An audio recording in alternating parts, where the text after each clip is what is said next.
Hello everyone, welcome to ഐഫർ education. So നമ്മൾ ഇന്ന് ഡിസ്കസ് ചെയ്യുന്നത് നമ്മുടെ കമ്പ്യൂട്ടർ സയൻസിൻ്റെ സിലബസ് അനാലിസിസ് ആണ്. നോർമൽ കേസിൽ നമ്മൾ ഒരു കമ്പ്യൂട്ടർ സയൻസിൻ്റെ UGC നെറ്റ് എക്സാമിന് പ്രിപ്പയർ ചെയ്യുന്ന സമയത്ത് ബേസിക് ആയിട്ട് നമുക്ക് അതിൽ ഏതൊക്കെ ഏരിയാസിൽ നിന്നാണ് ക്വസ്റ്റ്യൻസ് വരുന്നുണ്ടാവുക, ഏതൊക്കെ യൂണിറ്റിൽ നിന്നാണ് ക്വസ്റ്റ്യൻസ് വരുന്നുണ്ടാവുക എന്നത് അറിയേണ്ടതുണ്ട്. സോ അതിന് വേണ്ടിയിട്ടാണ് നമ്മൾ ഫസ്റ്റ് ആയിട്ട് സിലബസ് അനലൈസ് ചെയ്യുന്നത്. ഓക്കെ, സോ നമ്മുടെ കേസിൽ കമ്പ്യൂട്ടർ സയൻസിൽ 10 യൂണിറ്റ്സ് ആണ് നമുക്ക് വരുന്നത്. 10 യൂണിറ്റ്സ് എന്ന് പറയുന്ന സമയത്ത് എല്ലാ യൂണിറ്റിനും ഈക്വലി വെയിറ്റേജ് ആയിട്ടാണ് നോർമലി ചോദിക്കാറുള്ളത്. ഒരു അറൗണ്ട് 2019 മുതൽ 2025 വരെയുള്ള ക്വസ്റ്റ്യൻ പേപ്പേഴ്സ് നമ്മൾ അനലൈസ് ചെയ്ത് കഴിഞ്ഞാൽ എല്ലാ യൂണിറ്റിൽ നിന്നും ഈക്വലി ആയിട്ടാണ് ഏറെക്കുറെ ക്വസ്റ്റ്യൻസ് വരാറുള്ളത്. ഓക്കെ, ചില ടേമിലെല്ലാം ചില ടൈമിൽ 1-2 ക്വസ്റ്റ്യൻസ് എക്സ്ട്രാ ചില യൂണിറ്റിൽ നിന്ന് വരാറുണ്ട്.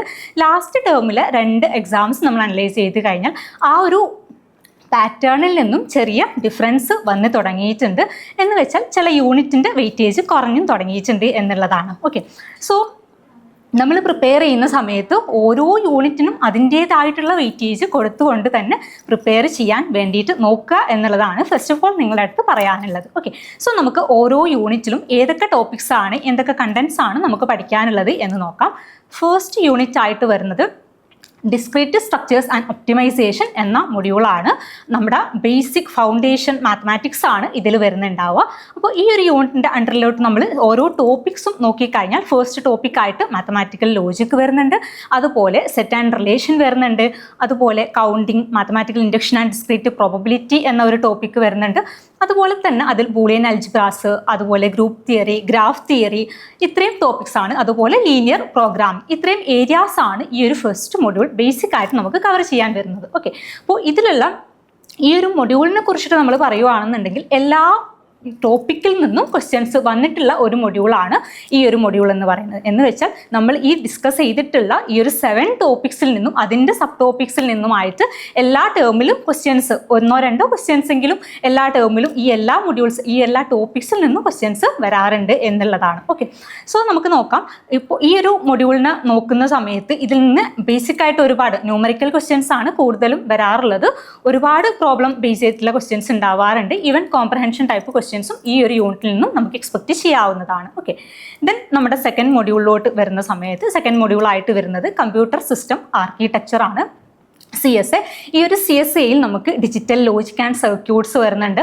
അതുപോലെ തന്നെ ഏറ്റവും കൂടുതൽ ടോപ്പിക്സ് വരുന്ന ഒരു യൂണിറ്റ് ഈ ഒരു CSA ആണ്. അതായത് നമ്മുടെ എൻറ്റയർ സിലബസ് നമ്മൾ അനലൈസ് ചെയ്ത് കഴിയുകയാണെന്നുണ്ടെങ്കിൽ അതിലെ ഓരോ ടോപ്പിക്സിൻ്റെ അണ്ടറിലും ഒരുപാട് സബ് ടോപ്പിക്സ് വരുന്ന ഒരു യൂണിറ്റ് കൂടിയാണ് കമ്പ്യൂട്ടർ സിസ്റ്റം ആർക്കിടെക്ചർ. ബട്ട് ഈ എല്ലാ ടോപ്പിക്സിൽ നിന്നും NTA UGC നെറ്റ് എക്സാമിന് ക്വസ്റ്റ്യൻസ് വരാറില്ല എന്നതാണ് ഈ ഒരു യൂണിറ്റിൻ്റെ യാഥാർത്ഥ്യം. ഓക്കെ, ദെൻ ഈ ഒരു യൂണിറ്റിലെ ക്വസ്റ്റ്യൻസിൻ്റെ കൗണ്ട് നോക്കുകയാണെങ്കിൽ നമ്മൾ ഒരു 2019 മുതൽ 2025 വരെയുള്ള ക്വസ്റ്റ്യൻ സെറ്റ് നമ്മൾ അനലൈസ് ചെയ്ത് കഴിഞ്ഞാൽ അറൗണ്ട് 22 to 24 മാർക്സിന് ഈ ഒരു യൂണിറ്റിൽ നിന്നും ക്വസ്റ്റ്യൻസ് കിട്ടാറുണ്ട് എന്നുള്ളതാണ്. ഈവൻ നമ്മുടെ ലാസ്റ്റ് എക്സാമിൻ്റെ ക്വസ്റ്റ്യൻസ് നമ്മൾ അനലൈസ് ചെയ്ത് കഴിഞ്ഞാലും കോംപ്രഹെൻഷൻ ടൈപ്പ് ക്വസ്റ്റ്യൻ വന്നിട്ടുണ്ടായിരുന്നത് ഈ ഒരു യൂണിറ്റിൽ നിന്നാണ്.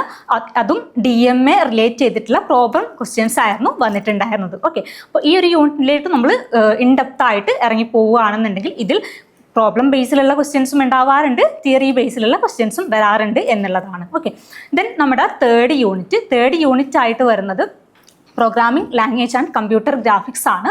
അപ്പോൾ ഇതിൽ 2 പാർട്ടായിട്ടാണ് ഈ ഒരു യൂണിറ്റ് ഡിവൈഡ് ചെയ്തിട്ടുള്ളത്. ഫസ്റ്റ് പാർട്ട് എന്ന് പറയുന്നത് പ്രോഗ്രാമിംഗ് ലാംഗ്വേജ് ആണ്, സെക്കൻഡ് പാർട്ടായിട്ട് വരുന്നത് കമ്പ്യൂട്ടർ ഗ്രാഫിക്സ് ആണ്. ഓക്കെ, പ്രോഗ്രാമിംഗ് ലാംഗ്വേജിൻ്റെ കേസിൽ ഒരു സ്മോൾ പ്രോഗ്രാം തന്നിട്ട് അതിൻ്റെ ഔട്ട്പുട്ട് കണ്ടെത്താനുള്ള ടൈപ്പ് ഓഫ് ക്വസ്റ്റ്യൻസ് ആണ് കൂടുതലും വരാറുള്ളത്. അപ്പോൾ അതിൽ ബേസിക് ആയിട്ടും പല ഏരിയാസ് ഉണ്ട്. അതായത് കോഡ് തരിക എന്ന് പറയുന്ന സമയത്ത് അത് അറേ ബേസ് ചെയ്തിട്ടുള്ള ക്വസ്റ്റ്യൻസ് ആവും, അല്ലെങ്കിൽ പോയിന്റേഴ്സ് റിലേറ്റ് ചെയ്തിട്ടുള്ള ക്വസ്റ്റ്യൻസ് ആവും, അതും അല്ലെങ്കിൽ ഫോർ ലൂപ്പ്, വൈൽ ലൂപ്പ്, ഇതുപോലെ ലൂപ്പിംഗ് കൺസെപ്റ്റ് ഇൻക്ലൂഡ് ചെയ്തിട്ടുള്ള ടൈപ്പ് ഓഫ് ക്വസ്റ്റ്യൻസ് വന്നേക്കാം. അപ്പോൾ ആ ഒരു കോഡിൻ്റെ ഔട്ട്പുട്ട് കണ്ടെത്താനുള്ള ടൈപ്പ് ഓഫ് ക്വസ്റ്റ്യൻസ് ആണ് ഈ ഒരു പ്രോഗ്രാമിംഗ് ലാംഗ്വേജിൽ നിന്നും കൂടുതലായിട്ടും കണ്ടുവരാറുള്ളത്. ഓക്കെ, ദെൻ നെക്സ്റ്റ് ടോപ്പിക്ക് വരുന്നത് ഇതിൽ തന്നെ നെക്സ്റ്റ് ടോപ്പിക്ക് വരുന്നത് കമ്പ്യൂട്ടർ ഗ്രാഫിക്സ് ആണ്. കമ്പ്യൂട്ടർ ഗ്രാഫിക്സിലോട്ട് ഇറങ്ങി ചെന്ന് കഴിഞ്ഞാൽ ഒരു ലാസ്റ്റ് 2 എക്സാംസ് നമ്മൾ നോക്കി കഴിയുവാണെങ്കിൽ കമ്പ്യൂട്ടർ ഗ്രാഫിക്സിന് കുറച്ചുകൂടി ഇമ്പോർട്ടൻസ് കൊടുത്തിട്ടാണ് ക്വസ്റ്റ്യൻ പേപ്പേഴ്സ് എല്ലാം കണ്ടുവരുന്നത്. ഓക്കെ, ഈവൻ 2019 മുതൽ ഒരു 24 വരെയൊക്കെ നമ്മൾ നോക്കിക്കഴിഞ്ഞാൽ അതിൽ ഏറ്റവും കൂടുതൽ ക്വസ്റ്റ്യൻസ് വന്നിട്ടുണ്ടാവുക ഈ ഒരു പ്രോഗ്രാമിംഗ് ലാംഗ്വേജിൽ നിന്നായിരിക്കും.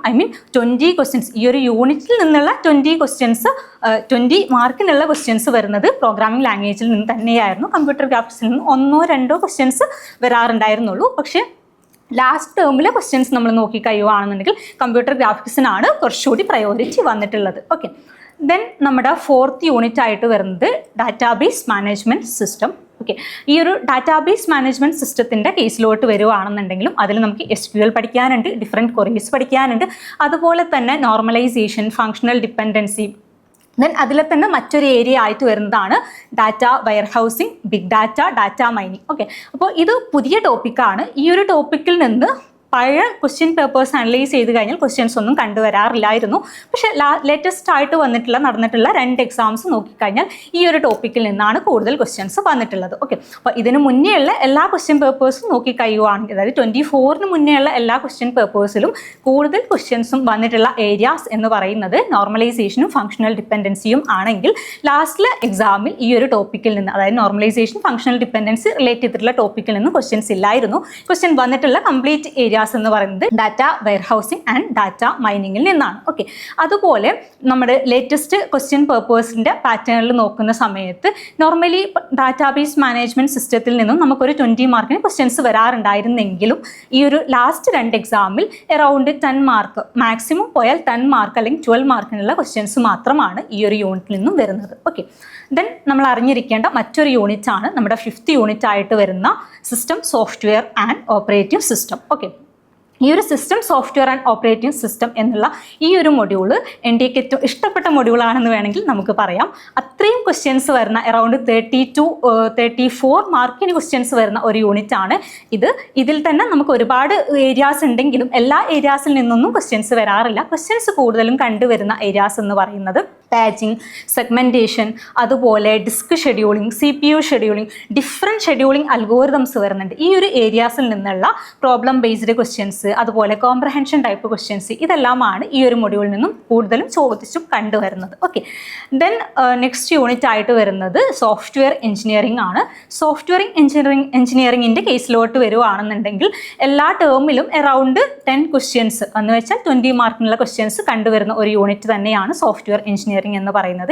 ഇതിൽ നമുക്ക് സോഫ്റ്റ്വെയർ റിക്വയർമെന്റ്സ് പഠിക്കാനുണ്ട്, ഡിഫറെൻറ്റ് സോഫ്റ്റ്വെയർ ഡെവലപ്മെൻറ്റ് മോഡൽസ് പഠിക്കാനുണ്ട്, സോഫ്റ്റ്വെയർ ഡെവലപ്മെൻറ്റ് ലൈഫ് സൈക്കിൾ പഠിക്കാനുണ്ട്, അതുപോലെ സോഫ്റ്റ്വെയർ ടെസ്റ്റിംഗ്, അതുപോലെ സോഫ്റ്റ്വെയർ ക്വാളിറ്റി ഫാക്ടേഴ്സ്, ഇങ്ങനെ ഡിഫറെൻറ്റ് ഏരിയാസ് പഠിക്കാനുണ്ട്. പക്കാ തിയററ്റിക്കൽ ആയിട്ടുള്ള ഒരു മൊഡ്യൂളാണ് സോഫ്റ്റ്വെയർ എഞ്ചിനീയറിംഗ് എന്ന് വേണമെങ്കിൽ നമുക്ക് പറയാം. എന്നിരുന്നാൽ പോലും ഇതിൽ നിന്ന് പ്രോബ്ലം ബേസ് ചെയ്തിട്ടുള്ള ക്വസ്റ്റ്യൻസും കണ്ടുവന്നിട്ടുണ്ട്. അതായത് ഒരൊറ്റ ഏരിയ മാത്രമാണ് അതിൽ നിന്ന് പ്രോബ്ലംസ് ചോദിക്കാനായിട്ട് വരുന്നത്, കൊക്കോമോ മോഡൽ. ഓക്കെ, അപ്പോൾ ഈ ഒരു കൊക്കോമോ മോഡൽ റിലേറ്റ് ചെയ്തിട്ടുള്ള ക്വസ്റ്റ്യൻസ് ഏറെക്കുറെ എല്ലാ പ്രാവശ്യവും എക്സാമിൽ കണ്ടുവരുന്ന ഒരു ഏരിയയാണ്. കുറച്ചുകൂടി ഇമ്പോർട്ടൻസ് കൊടുത്തുകൊണ്ട് നിങ്ങൾ നോക്കണ്ട, കുറച്ച് ഇക്വേഷൻസും കുറച്ച് കാര്യങ്ങളും മാത്രമേ അതിൽ നമുക്ക് പഠിക്കാനുള്ളൂ. ആ ഒരു കാര്യങ്ങൾ കുറച്ചുകൂടി ഇമ്പോർട്ടൻസ് കൊടുത്തുകൊണ്ട് നിങ്ങൾ പഠിച്ചു കഴിഞ്ഞാൽ എന്തായാലും സ്കോർ ചെയ്യാൻ പറ്റുന്ന ഒരു ഏരിയ കൂടിയാണ് കൊക്കോമോ മോഡൽ എന്നുള്ളത്. ഈവൻ നമ്മുടെ ലാസ്റ്റ് എക്സാമിൽ പോലും കോംപ്രഹെൻഷൻ ടൈപ്പ് ക്വസ്റ്റ്യൻ, അതായത് 10 മാർക്കിനുള്ള ക്വസ്റ്റ്യൻ വന്നിട്ടുണ്ടായിരുന്നത് ഈ ഒരു കൊക്കോമോ മോഡൽ എന്ന ഒരൊറ്റ ഏരിയയിൽ നിന്ന് മാത്രമാണ്. ഓക്കെ, ദെൻ നമ്മുടെ 7th യൂണിറ്റ് വരുന്നത് data structure and algorithm analysis ആണ്. സോ ഇതിൽ നമുക്ക് ഡാറ്റ സ്ട്രക്ചറിൻ്റെ ഒരു പാർട്ട് വരുന്നുണ്ട്, അതുപോലെ അൽഗോരിതം അനാലിസിസ് എന്ന മറ്റൊരു പാർട്ടും വരുന്നുണ്ട്. ഓക്കെ, അപ്പോൾ ഈ ഒരു ഡാറ്റ സ്ട്രക്ചർ എന്ന് പറയുന്ന സമയത്ത് നമുക്ക് ലീനിയർ ഡാറ്റ സ്ട്രക്ചേഴ്സ് ആയിട്ടുള്ള array, linked list, stack, queue നമുക്ക് പഠിക്കാനുണ്ട്. അതുപോലെ നോൺ ലീനിയർ ഡാറ്റ സ്ട്രക്ചേഴ്സ് ആയിട്ടുള്ള ട്രീ, ഗ്രാഫ്, സെറ്റ്സ്, അതുപോലെ ഹാഷ് ടാബിൾ, ഇതിനെക്കുറിച്ചിട്ടും നമുക്ക് പഠിക്കാനുണ്ട്. ട്രീയിൽ തന്നെ നമുക്ക് ഡിഫറെൻറ്റ് ടൈപ്സ് ഓഫ് ട്രീനെ കുറിച്ച് പഠിക്കാനുണ്ട്. അതായത് ബി ട്രീ, B+ ട്രീ, അതുപോലെ AVL ട്രീ, ഇങ്ങനെ ഒരുപാട് ട്രീസിനെ കുറിച്ചിട്ട് നമുക്ക് പഠിച്ചെടുക്കാനുണ്ട്. ഓക്കെ, അപ്പോൾ ഈ ഒരു ട്രീസിൻ്റെയൊക്കെ കേസിൽ നമ്മൾ ഇതിൻ്റെയൊക്കെ കോംപ്ലക്സിറ്റീസ്, ടൈം കോംപ്ലക്സിറ്റീസ് കാര്യങ്ങളും നമുക്ക് എന്ത് ചെയ്യാനുണ്ട്, പഠിച്ചെടുക്കാനുണ്ട്. അതുപോലെ ഒരുപാട് അൽഗോരിതംസ് വരുന്നുണ്ട്, dynamic programming, greedy algorithm, branch and bound, അതുപോലെ ബാക്ക് ട്രാക്കിംഗ് അൽഗോരിതംസ്. ഈ ഓരോ അൽഗോരിതത്തിൻ്റെയും ടൈം കോംപ്ലക്സിറ്റീസും കാര്യങ്ങളും നമുക്ക് പഠിച്ചെടുക്കാനുള്ള ഒരു യൂണിറ്റ് കൂടിയാണ് ഡാറ്റ സ്ട്രക്ചർ ആൻഡ് അൽഗോരിതം എന്നുള്ളത്. കൂടുതൽ ക്വസ്റ്റ്യൻസ് കണ്ടുവരുന്ന ഒരു ഏരിയയും കോംപ്ലക്സിറ്റീസ് റിലേറ്റ് ചെയ്തിട്ടാണ്. അതായത് സീക്വൻസ് ഓർഡറിൽ കോംപ്ലക്സിറ്റീസിനെ അറേഞ്ച് ചെയ്യാനുള്ള ക്വസ്റ്റ്യൻസ് എല്ലാം വരുന്ന ഒരു യൂണിറ്റ് ആണ് ഡാറ്റ സ്ട്രക്ചർ ആൻഡ് അൽഗോരിതം എന്നുള്ളത്. ഓക്കെ, ഈവൻ നമ്മുടെ ലാസ്റ്റ് എക്സാം നമ്മൾ അനലൈസ് ചെയ്ത് കഴിഞ്ഞാലും ഏറ്റവും കൂടുതൽ ക്വസ്റ്റ്യൻസ് നമ്മൾ കണ്ടിട്ടുള്ള ഒരു യൂണിറ്റും ഡാറ്റ സ്ട്രക്ചർ ആൻഡ് അൽഗോരിതമാണ്. ഓക്കെ, ദെൻ നമ്മുടെ നെക്സ്റ്റ് യൂണിറ്റ് ആയിട്ട് വരുന്നത് theory of computation and compiler ആണ്. ഈ ഒരു യൂണിറ്റിൽ നമുക്ക് കൂടുതലും പഠിക്കാനുള്ളത് കമ്പ്യൂട്ടേഷൻ്റെ ഭാഗമായിട്ട് ചോംസ്കി ഹൈറാർക്കി. ഓക്കെ, ചോംസ്കി ഹൈറാർക്കിയിൽ വരുന്ന ഡിഫറെൻറ്റ് ലാംഗ്വേജുകളുണ്ട്, അതുപോലെ അതിലെ ഡിഫറെൻറ്റ് ഓട്ടോമാറ്റ, മെഷീൻ പാർട്സ്, അതുപോലെ ഡിഫറെൻറ്റ് ഗ്രാമേഴ്സ്. ഇതാണ് ബേസിക് ആയിട്ട് ആ ഒരു മൊഡ്യൂളിൽ കംപ്ലീറ്റ് ആയിട്ടും വരുന്നത്. ഓക്കെ, അതിൻ്റെ ഓരോ ടോപ്പിക്സിലും അതിൻ്റെ സബ് ടോപ്പിക്സ് ആയിട്ടും വരുന്നത് ഓരോ ലാംഗ്വേജസ് ആണ്. എന്ന് വെച്ചാൽ റെഗുലർ ലാംഗ്വേജ്, അതുപോലെ contest free language, contest free grammar, അതിൻ്റെ മെഷീൻ പാർട്ടായിട്ടുള്ള പുഷ് ഡൗൺ ഓട്ടോമാറ്റ, അതുപോലെ തന്നെ ഫൈനൈറ്റ് ഓട്ടോമാറ്റ, ദെൻ ടൂറിംഗ് മെഷീന്. ഈ ഒരു രീതിയിലാണ് അതിൻ്റെ സിലബസ് വന്നിട്ടുള്ളത്. ഓക്കെ, സോ ഓരോന്നും നമ്മൾ ഡീറ്റെയിൽ ആയിട്ട് പഠിക്കേണ്ടതുണ്ട്. ഏറ്റവും ഇമ്പോർട്ടൻ്റ് ആയിട്ടുള്ള ഒരു യൂണിറ്റ് കൂടിയാണ് theory of computation and compiler എന്നുള്ളത്. ഓക്കെ, സോ എല്ലാ എക്സാമിലും ഒരു 12 ക്വസ്റ്റ്യൻസ് എല്ലാം നമുക്ക് എക്സ്പെക്റ്റ് ചെയ്യാവുന്ന അങ്ങനെ വരുന്ന ഒരു യൂണിറ്റ് കൂടിയാണ് ഈ ഒരു theory of computation and compiler എന്നുള്ളത്. ഓക്കെ, അതുപോലെ എല്ലാ ടേമിലും നമുക്ക് കാണുന്ന ഒരു ഏരിയയും, ക്വസ്റ്റ്യൻ കാണുന്ന ഒരു ഏരിയയും ചോംസ്കി ഹൈറാർക്കി തന്നെയാണ്. ഓക്കെ, ദെൻ നമുക്ക് വരുന്ന ഈ ഒരു ഇതിലെ മറ്റൊരു പാർട്ടാണ് കമ്പൈലർ എന്നുള്ളത്. തിയറി ഓഫ് കമ്പ്യൂട്ടേഷൻ കഴിഞ്ഞ് കഴിഞ്ഞാൽ വരുന്ന ആ ഒരു യൂണിറ്റിൽ തന്നെ മറ്റൊരു പാർട്ടാണ് കമ്പൈലർ. കമ്പൈലറിൻ്റെ ഡിഫറെൻറ്റ് ഫേസസ് ആണ് നമുക്ക് സിലബസിലായിട്ട് തന്നിട്ടുള്ളത്. ഓക്കെ, അതായത് syntax analysis, semantic analysis, code generation, code optimisation, ഇങ്ങനെ കമ്പൈലറിൻ്റെ ഡിഫറൻസ് ഫേസസും അതിൻ്റെ ഉള്ളിൽ നടക്കുന്ന കാര്യങ്ങളുമാണ് നമുക്ക് ഈ ഒരു കമ്പൈലർ എന്നുള്ള പോർഷനിൽ പഠിക്കാനുള്ളത്. ഓക്കെ, ദെൻ നമുക്ക് വരുന്ന നെക്സ്റ്റ് യൂണിറ്റ് എന്ന് പറയുന്നത് data communication and computer network ആണ്. നെറ്റ്വർക്കിൽ നമുക്ക് OSI models, TCP, IP models, അതുപോലെ ഇതിൻ്റെ തന്നെ ഓരോ മോഡലിലും വരുന്ന, അതായത് application layer, presentation layer, session layer, ഇങ്ങനെ ഓരോ ലെയേഴ്സിലും വരുന്ന പ്രോട്ടോകോൾസും അതിൻ്റെ അപ്ലിക്കേഷൻസും കാര്യങ്ങളും നമുക്ക് ഡീറ്റെയിൽ ആയിട്ട് പഠിച്ചെടുക്കാനുണ്ട്. ഇതിൽ നമുക്ക് ബെസ്റ്റായിട്ട് നമുക്ക് റെഫർ ചെയ്യാൻ പറ്റുന്ന ഒരു ബുക്ക് കൂടിയുണ്ട്, ഫൊറോസോണിൻ്റെ കമ്പ്യൂട്ടർ നെറ്റ്വർക്ക്. അപ്പോൾ ആ ഒരു ബുക്ക് റെഫർ ചെയ്ത് കഴിഞ്ഞാൽ അതിലെ തന്നെ സമ്മറിയിൽ നിന്നെല്ലാം ഒരുപാട് ക്വസ്റ്റ്യൻസ് കണ്ടുവരുന്ന ഒരു പോർഷൻ കൂടിയാണ് കമ്പ്യൂട്ടർ നെറ്റ്വർക്ക് എന്നുള്ളത്. ഓക്കെ, ദെൻ നമ്മുടെ ലാസ്റ്റ് ആൻഡ് ഫൈനൽ മൊഡ്യൂളാണ് ആർട്ടിഫിഷ്യൽ ഇൻ്റലിജൻസ്. ആർട്ടിഫിഷ്യൽ ഇൻ്റലിജൻസ് നിങ്ങൾക്ക് അറിയുന്നുണ്ടാവും, നമ്മുടെ ഈ ഒരു ഇറയിലും അത്രയും ഇമ്പോർട്ടൻസ് വരുന്ന ഒരു യൂണിറ്റ് ആണ്. സോ അതുകൊണ്ട് തന്നെ സിലബസിൽ നമുക്ക് ബേസിക് ആയിട്ടുള്ള കാര്യങ്ങളാണ് തന്നിട്ടുള്ളത് എങ്കിൽ പോലും ഇമ്പോർട്ടൻ്റ് ആയിട്ടും പുറത്തു നിന്നും ക്വസ്റ്റ്യൻസ് വരുന്ന ഒരു ഏരിയ കൂടിയാണ് ആർട്ടിഫിഷ്യൽ ഇൻ്റലിജൻസ്. ഓക്കെ, എന്ന് വെച്ചാൽ ലേറ്റസ്റ്റ് ആയിട്ടുള്ള പേപ്പേഴ്സിൽ നിന്നുള്ള കാര്യങ്ങളെല്ലാം നമുക്ക് ക്വസ്റ്റ്യൻസ് ആയിട്ട് വരാറുണ്ട്. ഓക്കെ, ആർട്ടിഫിഷ്യൽ ഇൻ്റലിജൻസിൻ്റെ ആർട്ടിഫിഷ്യൽ ന്യൂറൽ നെറ്റ്വർക്ക്, അതുപോലെ machine learnings, supervised unsupervised machine learnings, അതിൽ തന്നെ വരുന്ന ഒരുപാട് അൽഗോരിതംസ്, ജനറ്റിക് അൽഗോരിതംസ്, അതിൻ്റെ സ്റ്റെപ്സ്, സീക്വൻസ് ഓർഡറിങ്, ഇങ്ങനെ ഒരുപാട് ഏരിയാസ്, ഭയങ്കര വാസ്റ്റ് ആയിട്ടുള്ളൊരു സിലബസ് കൂടിയാണ് ആർട്ടിഫിഷ്യൽ ഇൻ്റലിജൻസ് എന്നുള്ളത്. അപ്പോൾ ആ ഒരു യൂണിറ്റിൻ്റെ ഡിഫറെൻറ്റ് ഏരിയാസിൽ നിന്നും ക്വസ്റ്റ്യൻസ് വരാറുണ്ട്. അതുപോലെ fuzzy set, fuzzy logic, fuzzy operations കാര്യങ്ങളെല്ലാം ഈ ഒരു യൂണിറ്റിൽ നിന്നും ക്വസ്റ്റ്യൻസ് വരാറുണ്ട്. ഓക്കെ, സോ ഇതാണ് നമ്മുടെ കമ്പ്യൂട്ടർ സയൻസിൻ്റെ 10 യൂണിറ്റ്സും അതിൽ വരുന്ന ഇമ്പോർട്ടൻ്റ് ആയിട്ടുള്ള ടോപ്പിക്സും എന്ന് പറയുന്നത്. ഓക്കെ, അപ്പോൾ ബേസിക് ആയിട്ട് ഞാൻ മുന്നേ പറഞ്ഞതുപോലെ നമ്മുടെ എല്ലാ യൂണിറ്റിനും ഈക്വൽ വെയിറ്റേജ് ആണെങ്കിൽ പോലും ലാസ്റ്റിൽ ഒരു 2 എക്സാമിൽ മാത്രം ഈ ഒരു വെയിറ്റേജിൽ ഡിഫറൻസ് വന്നിട്ടുണ്ട്. ഡാറ്റാബേസ് മാനേജ്മെൻറ്റ് സിസ്റ്റത്തിൽ നിന്നും ക്വസ്റ്റ്യൻസ് കുറവായിരുന്നു. അറ്റ് ദ സെയിം ടൈം നമ്മുടെ ഓപ്പറേറ്റിംഗ് സിസ്റ്റത്തിൽ നിന്നും അറൗണ്ട് 16-17 ക്വസ്റ്റ്യൻസ് ഈ ഒരു ടേമിൽ കണ്ടിട്ടുണ്ട്. അതുപോലെ ഡാറ്റ സ്ട്രക്ചറിൽ നിന്നും ക്വസ്റ്റ്യൻസ് കൂടുതലായിട്ട് കണ്ടുവന്നിട്ടുണ്ട്. ഓക്കെ, സോ ഈ ഒരു രീതിയിൽ സിലബസ് കറക്റ്റായിട്ട് മനസ്സിലാക്കി പഠിച്ചെടുത്ത് കഴിഞ്ഞാൽ നിങ്ങൾക്കും ഇത്തവണ നെറ്റ് ക്വാളിഫൈ ചെയ്യാൻ പറ്റുന്നുണ്ടാവും. സോ എല്ലാവർക്കും നെറ്റ് അല്ലെങ്കിൽ JRF എന്ന നിങ്ങളുടെ ജേണിയിൽ ആ ഒരു സക്സസ്സിലേക്ക് എത്തിച്ചേരാൻ പറ്റട്ടെ എന്ന് ആശംസിക്കുന്നു. Thank you.